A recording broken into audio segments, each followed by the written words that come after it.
Hello, my name is Jason J. Rock Houston, and this is Calibrus TV. We got two of the members of the band Shameless. We got Alexx Michael, the bassist and founding member, and Charlotte Tybalt, you're the lead singer. And Charlotte, how long have you been with the band? I've lost all concept of time because, with like COVID, it's like, Yeah. How long has it been, Alexx? I've seen like 2.5 years. Yeah. About yeah. In fact, I want to show people. I got the new CD. I say new because this is the latest one. It's called "So Good You Should," and I got to tell you, Alexx. As you know, I'm a fan from way back in '98, the very first Shameless album. Oh, cool. And so I loved everything you do. And don't get me wrong, but I gotta say, I don't know. It just seems like this is the most solid album, or it's the one. Maybe the better way to put it is it's a breakthrough album in regards to kind of like what Destroyer was for Kiss. The fans really thank you. Be reacting to this album. Thanks a lot. Yeah, no, we definitely had a lot of fun like doing that record. Even like the circumstance of like how to record that record was quite different, because of like COVID and like other stuff that was going on. But like it just turned out like way better, and it was much easier to do. Yeah. Like whatever you saw, it was like, like that's like a challenge because of COVID and whatever. Like it made it better. So is that part of the reason for like Charlotte joining the band? Was it because of all the stuff with COVID that Steve Summers and Stevie Rochelle just couldn't get over to Europe to work with you? Well, we always did the records in the States, but it was just like it got to the point that Steve Summers had this tinnitus issue, like after his father and his brother died. Okay. And point A was like he couldn't go to the studio and record. And I've been working with Charlotte like since when did we did the first thing, like 2018? Yeah. 2018. And like it's 6 years. Yeah, exactly. So we've been working on Blue Ruin stuff. So it was just like a natural thing because we always like did stuff together. And then when Steve wasn't able to do something, I was like, hey, Charlotte, do you want to try this? And when we did it, the first one was Live Your Dream. And I was like, holy shit, like this sounds incredible. And then like a certain member of the band you have behind you, actually like two of the people, like, Bruce and Eric were both like, oh my God, like this is like such a massive change, like, and like major kick in the ass, if I can say. I mean, yeah. Exactly. Yeah. And like even now, like it's so easy, like when we work together on stuff, like, like even today we worked on like a couple of the new songs, and it's just like it's so easy. There is no fighting. Yeah. No fighting, and like our ideas always like they run together, where unlike on previous records where I pretty much like had to do most of the stuff, and now I just tell her like, look, okay, that's the idea, and then she comes up like, oh, how about this? And like, wow, it doesn't really seem to be an issue. But did you have concerns about the fact that it's not just a change in singer, but it's a female singer, how people are going to react? Because again, I think it's a major kick. She can definitely cover all the material. She's definitely shown what she's capable of on the new CD here. Thank you. Yeah. I didn't think about that for a moment because like in Shameless we often had like different singers or special guests and whatever, and I always feel like what counts at the end is like the music. Yeah. It almost seems like it's kind of, I don't want to say progression, a natural evolution of a band. Yeah. And sometimes you have bands where it doesn't work, like the best example for me will always be Motley Crue. Like as great as Karabi is, but like he was just not a good mix, he was a good singer, but I think too it was kind of ballsy for him to call the album Motley Crue, Yeah. And especially because it doesn't sound at all like Motley Crue. I mean, with us, it still sounds like Shameless. Like the voice is different, but like the vibe and everything still stays the same like it always did. Yeah. let's talk about some songs. I remember as you were talking to me before we went on there here, the last time I interviewed you was more of an audio interview. We're just learning how to do these Zoom interviews. Yeah. Been a lot of fun. And at the time you were telling me the only thing that been released was a single. The song you mentioned, Live Your Dream. Live Your Dream. And it was a great Yeah. track. And you were telling me at the time, you're saying, you said, but the song I want you to really can't wait for you to hear is Love is Blind, and I'm a huge Kiss fan, as you can see, like you. We got that in common. And that's a track any diehard Kiss fans probably heard because, for years, you'd hear these demos on the, on the market where you could trade tapes and stuff. And that was one of the, I think eventually ended up on the Kiss box set. But I tell you, I had heard the original Gene version, the demo, but you really gave that song new life. And I love the fact that you could have maybe chose another Kiss song we've all heard, maybe Calling Dr. Love or whatever, but you went with a song that was kind of not that well known to everybody, and you really made it your own. Oh, thank you. I mean, for me, it was never about like, oh, you have to pick like a popular song or something. I was just like, no, that's an incredible song. It's actually a shame that like people, like a lot of people had no idea about that song. Because like when you listen to the original demo, it's pretty much just Gene humming along, like playing some bass, and nothing really else is on that version. So I was like, like it needs like a full recording. Yeah. So like people are able to know what kind of like a great song Kiss actually missed out on doing. Yeah, sure. I still don't understand. I mean, like from what I heard, it was like pretty much Paul's ego that was for Rock and Roll Over, like, oh no, we have Hard Luck Woman, so we can't have a similar song from Gene. Like, no, there can only be like one ballad or like balladish kind of song on the record, so we can't use that song. Like, yeah, I'm even surprised it didn't get used on his solo album because it sounded like a lot of the stuff that ended up on that, Yeah, exactly. No, absolutely. Like, but and of course Bruce Kulick wasn't in the band. I was curious, so the fact that he plays the solo and he appears in the video for the song. Yeah. Had he mentioned to you? Had he ever heard the demo version or what his thoughts were on it?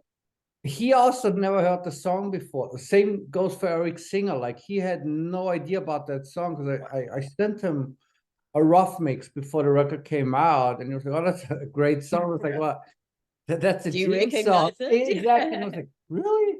Because both of them were not in the band at that time, and even I don't even think like Ace or Peter probably would remember this because like the internal fights and everything. I love that you got Bruce in the video, and his solo on it. Just another part of what makes that song so great.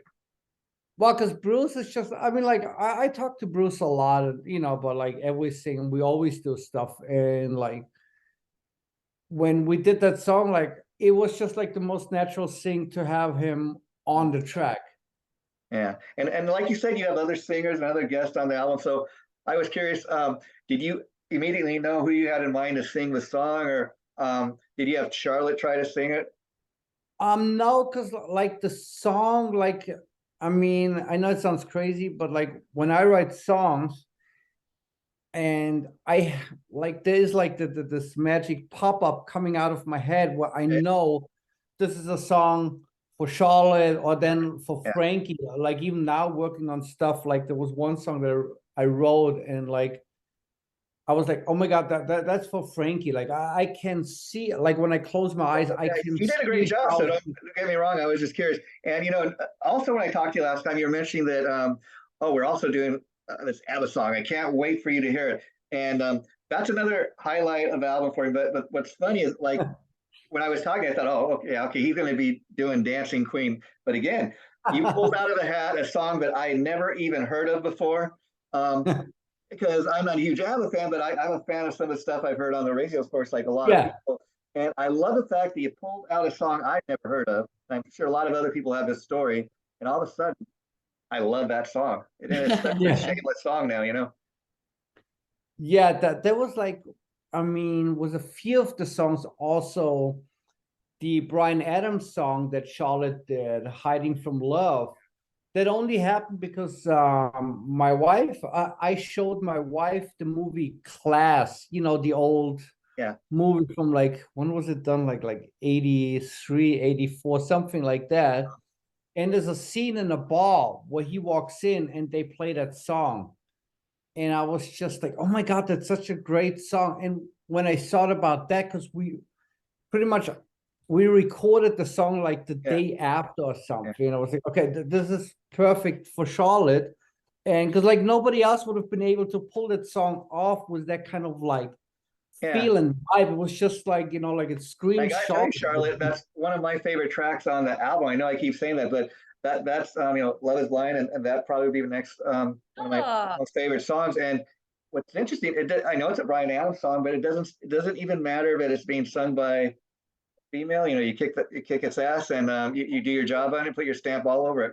Thank you. Yeah, it was a super fun song. Like, it's just a fun one to sing. Like, the melody is just the way that it flows. It's one of those songs that feels good to sing. Yeah. And then another one you do really kick ass on is that I love, was a great original song, is Ain't Got No Sense.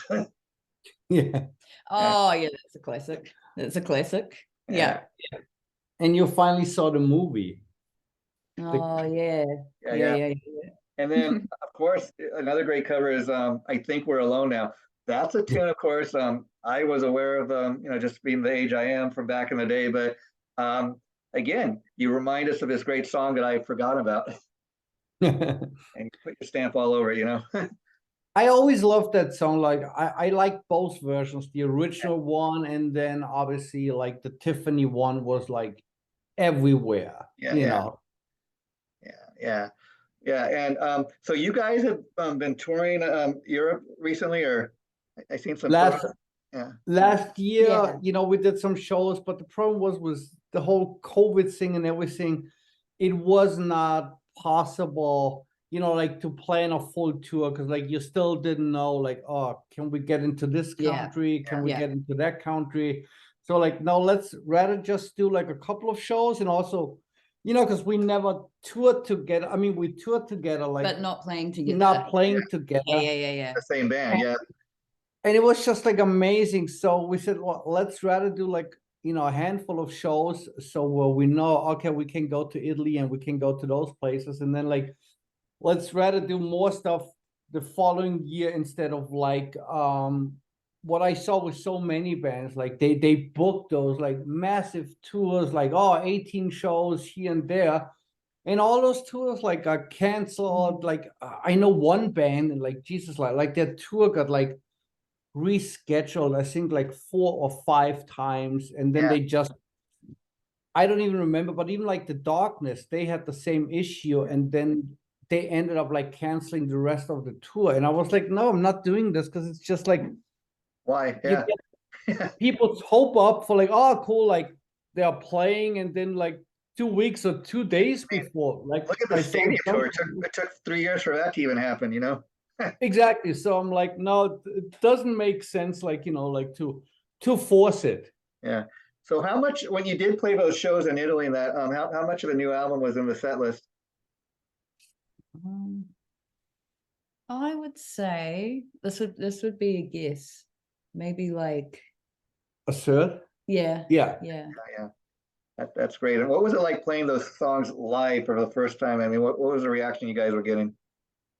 Oh, it was great. It was so fun, and you know, people just seemed to respond so well.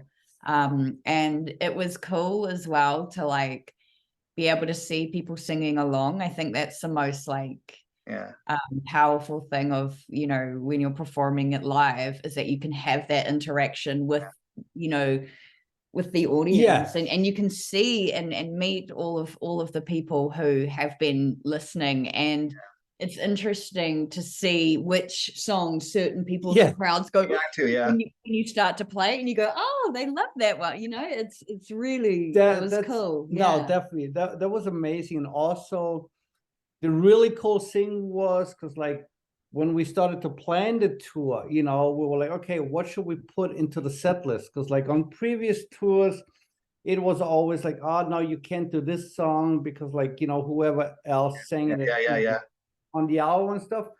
And this time we just went to the songs, and then like Charlotte was like, well, let's do this, let's do that. So like this was like we ended up like Charlotte ended up singing songs that originally were done by everyone, like a couple of Steve songs, then the Phil Lewis song, or The Better Off Without You. Then we even did Complications that was done by John Corabi, and like she nailed it all. That's like, my favorite. That one was my favorite. I love Complications. It's just such a cool song. Yeah. And see, and we know a lot about Alexx because I said he goes all the way back to '98 with Shameless. But I understand you have another band you're in, Charlie. You want to tell people about that?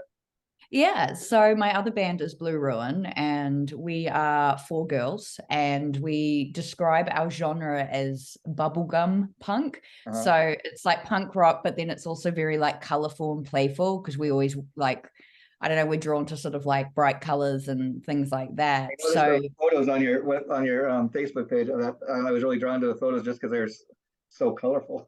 yeah, so that's totally us. Like we like kind of like creepy horror sort of things, so that sort of goes into our lyrical content. Beat bubbly. Yeah, exactly. Yeah, so that's my other band, and I've been playing with them.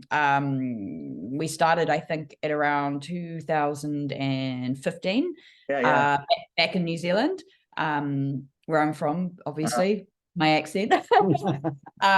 So I've just been jamming with them for the longest time, and it's a lot of fun. And then just met this one while playing with Blue Ruin, because he was touring with Cherie Curry in New Zealand, and we were the opening band, and so that's how we all sort of connected. And so then started doing stuff with you, and it's just sort of kept. And earlier today, Alexx, you were talking about that you've been currently working on some new music for Shameless. So I take it that a new release is on the way.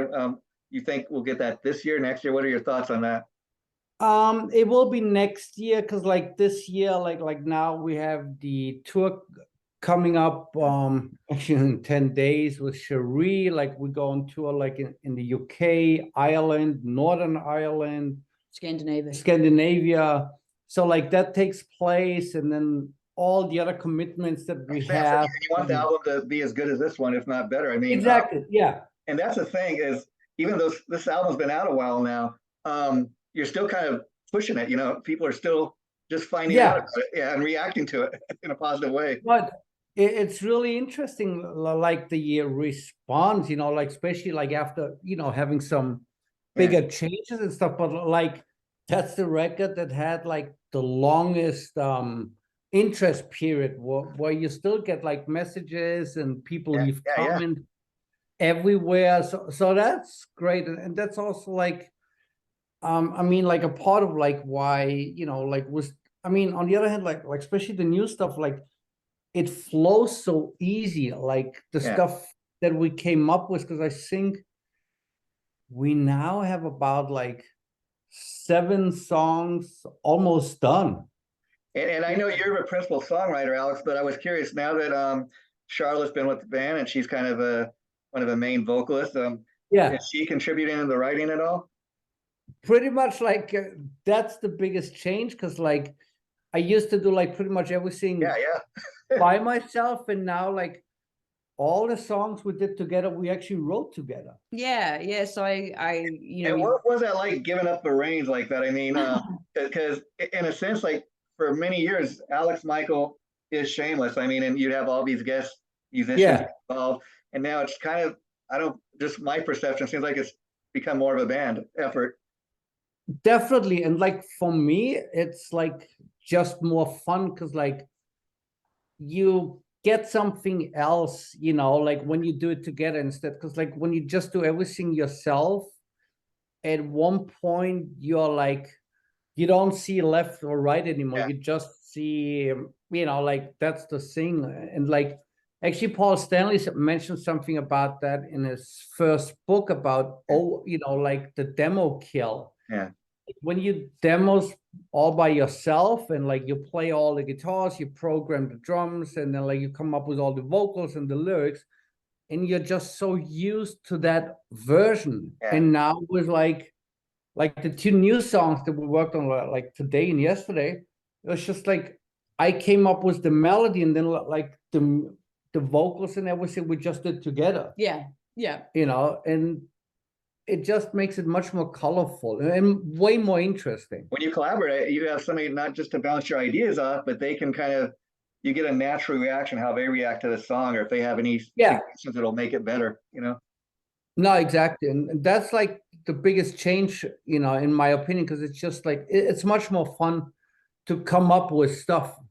Yeah. And what's interesting to me, like as a Kiss fan, looking back on, you know, Kiss 50 years later, is like if you go back and look at some of the first like couple Kiss albums, I loved a lot of stuff where they, especially Gene and Paul, were writing together. They were singing on songs together. That's some of the best stuff. And you know, I dare say that, you know, we got Charlotte and Alexx here, maybe the equivalent of Gene and Paul, you know, when talking about Shameless. Which one do you want to be? I'll let you choose. Yeah. No. And again, being a Kiss fan, I got to ask Alexx, any plans to see Kiss on their final end of the road tour?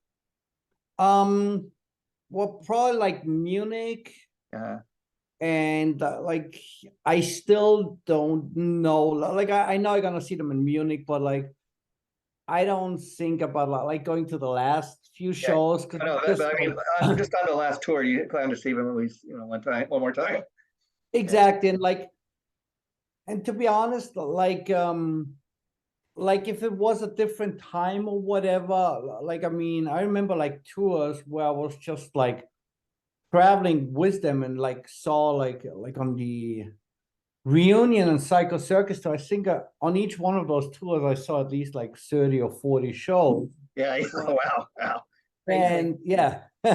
So it's stuff like that. So but now, I mean, yeah, it's the end of the road, how they call it, but like also like it's been kind of like the same show since like I hear you. 2009 or something. I mean, like I would always say like, oh, we changed the set. Like in the end, it's like 2 or 3 songs, which I understand because like the main audience, that's what they come to see. Because like when you look at those shows and there's like all those new people that never saw them before, they will not be happy if they play tomorrow and tonight, because they will just be like, what is that? Why don't they play Detroit Rock City or something like that? So I completely understand the point, because it's like, you know, in the end, like the band now is more a business than a band. Yeah.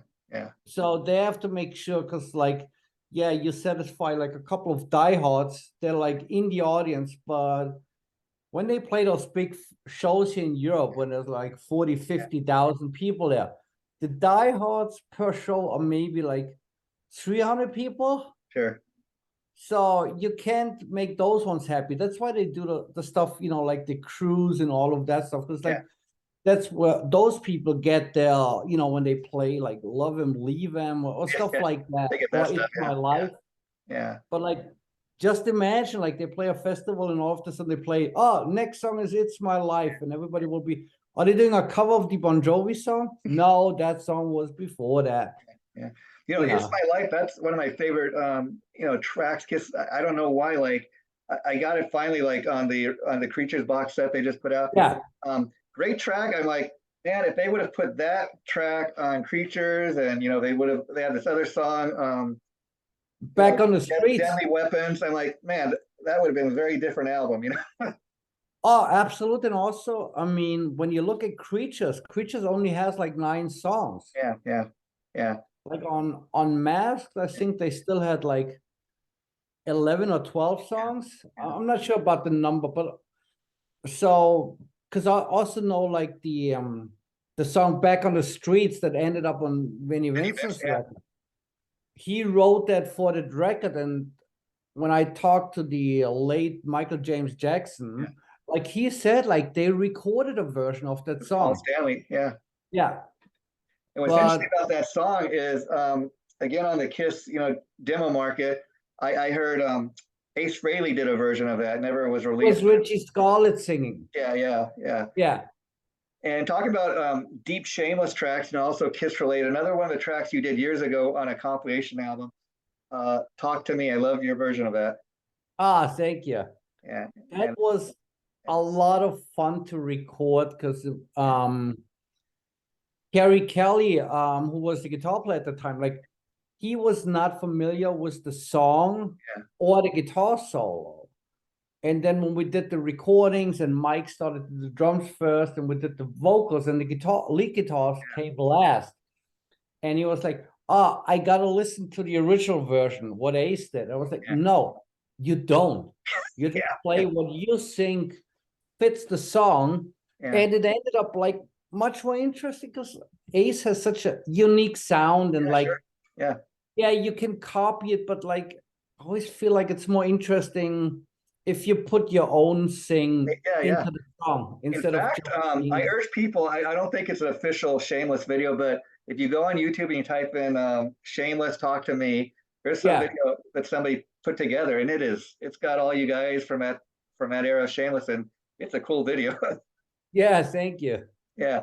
And I really enjoyed talking to you guys today. So I'd love to have you back, and maybe Charlotte one day have you back talk about the other band, Blue Ruin. Absolutely, yeah. So, this will be going up probably next week. I'll let you guys know once it goes up. Thanks for doing this, and you both are welcome back here anytime. So keep that in mind. Thank you for having us. Yeah, let's stay in touch for sure. And what's it like there in Germany? You're in Germany right now, right? Yes. Yeah. What's the weather like? It was snowing. Yeah. But last week. Yeah, but now it's I'm in LA. You believe like Long Beach, California the other day, Anaheim near Disneyland, they had snow. Can you believe that? Oh that is wild. That is wild, man. Cherie told me about that like last week or something, because she said, like, oh my God, you're not gonna believe it's snowing here. Yeah. Which is like very unusual for California. Crazy. Well, again, we've been enjoying this album. I urge people to go out and get it. Charlotte, you kick ass on this, just like everybody else on the album. Thank you. So glad that you're part of the band now.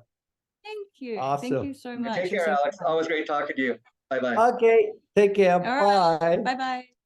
Bye-bye.